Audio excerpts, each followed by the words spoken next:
Inshuti zacu, inshuti bakunzi barinda ubuzima bwawe, twongeye kubasuhuza amahoro y'Imana bane namwe. Reka uyu munsi twongere tuganire umumaro w'igitoki. Igitoki ni ikiribwa cyiza kandi kiryohera benshi, gikunzwe na henshi, ariko si kenshi abantu bamenya umumaro wacyo. Njyewe ni Niyizi Kaziyake Benjamin ubagezaho ikiganiro.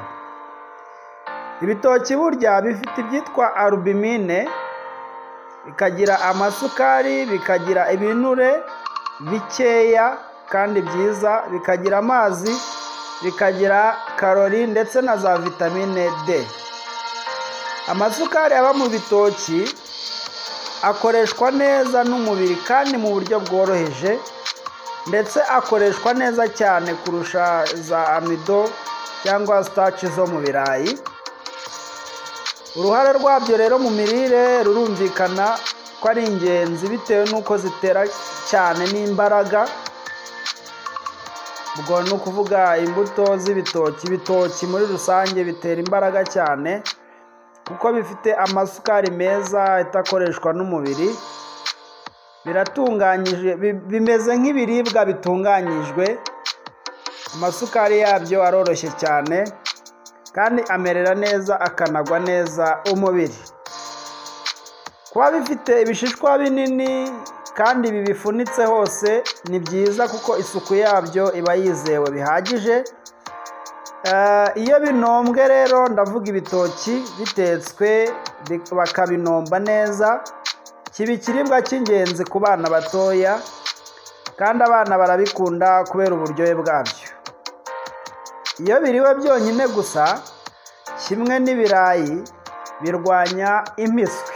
Ubwo ku bafite abana batoya ngayo nguko, kubirya binombye kimwe n'ibirayi bishobora kurwanya impiswi rwose ku bana. Hakurikijwe ubushakashatsi bwakozwe na Professor Glanzman, bwagaragaje ko ibitoki bishobora kurwanya cyane imivurungano yo mu gifu ku bana bonka, ndetse n'izindi ndwara zinyuranye nk'izitwa za enterocolite n'ibindi. Rero kuko harimo isukari nyinshi kandi nziza kandi itagitwikwa n'umuriro, ibyo bituma bigwa neza umubiri kandi isukari yabyo ikagira umumaro mwinshi mu mubiri wose.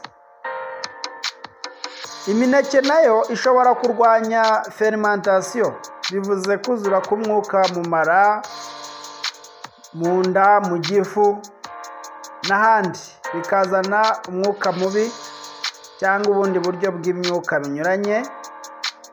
Ibitoki hamwe n'imineke bishobora kurwanya ibyitwa acidose, ni ukuvuga ngo aside nyinshi mu maraso cyangwa mu gifu. Ku bakuru ishobora kurwanya indwara, muri rusange ni urusobe rw'indwara, ariko izo ndwara zikunze gufata mu mara, bigaherekezwa no kwituma imyanda myinshi irenduka, kubabuka mu kanwa se, imivurungano yo mu gifu, guhitwa, inda ikabyimbagirana, uruhu rukumagara n'ibindi. Ibyo ni ibibazo bishobora kuvurwa n'uko umuntu akunda kwirira ibitoki. Igitoki kandi gishobora gutekwa nk'uko ibindi byose byo kurya bitekwa, nta zindi mbogamizi zindi zibayemo, nk'uko ibirayi bitekwa n'ibindi, hanyuma bigafasha umubiri. Habamo izindi vitamine nyinshi nka vitamine C ndetse na vitamine K. Izo zifasha umubiri cyane gufasha amagufa n'undi mumaro unyuranye.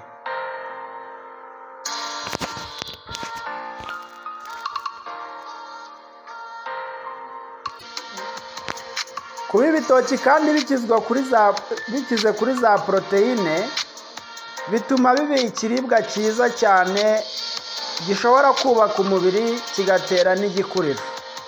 Bifite ibinure byiza, bifite imyunyungugu nyinshi ndetse n'amasukari, bituma bigira akamaro ku bafite ibibazo by'imirire mibi. Rero abakora imyitozo ngororamubiri birabafasha kuko bibongerera imbaraga nyinshi.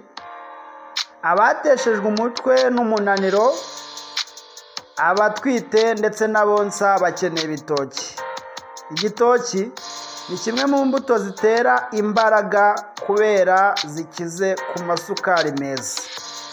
Ahagana ku mubare ushobora no kugera kuri 22% by'igitoki aba ari amasukari meza yo gufasha umubiri. Nubwo bimeze bityo ariko, ibitoki, ibirayi, amateke, ibijumba, imyumbati, ibyo ntabwo ari ibiribwa bigomba guhorerwa, ahubwo ibyo ni ibiribwa biza nyuma y'imboga, imbuto n'ibinyampeke. Mbibutse ko imbuto zo zirazwi, imboga zo zirazwi, ariko ibinyampeke burya ni bitanu: ni umuceri, ni ingano, ni uburo, ni amasaka, ni umuceri, ni ingano, ni uburo, ni amasaka ndetse n'ibigori.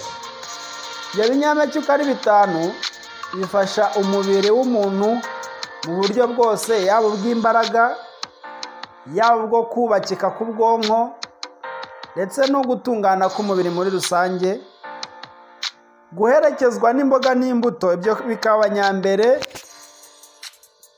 nibyo bishobora gufasha umubiri. Hanyuma ibyo bindi by'ibirayi, ibitoki, ibishyimbo n'ibindi biza nyuma y'ibyo bitatu bya mbere. Hirya y'ibyo rero, nk'uko tubimenyereye, reka turebere hamwe itegeko ryitwa ntukibe. Ryanditse mu gitabo cyo Kuva igice cya 20 umurongo wa 15. Ntukibe. Abantu benshi ntabwo tujya tumenya icyo bivuze kwiba, dore ko abenshi Satani yatwibye abantu ubwenge arabugoreka, bituma batamenya ngo kwiba ni iki, ndetse abandi babyirengagiza nkana, ati se aka kari gatoya wagira utya, nabo nibye ntibari bukene, bariya ni ababosi barakize, ukumva hari gukoramo mu bitari byawe ntacyo bitwaye. Ariko iri tegeko riciraho iteka kwiba abantu no gutunda abaretwa. Intambara zo kwigarurira uturere tw'ibihugu, ubusambo n'ubujura, ibyo byose byitwa kwiba imbere y'Imana. Iri tegeko ritegeka kwanga umugayo ku kantu ako ariko kose dukora mu mibereho yacu.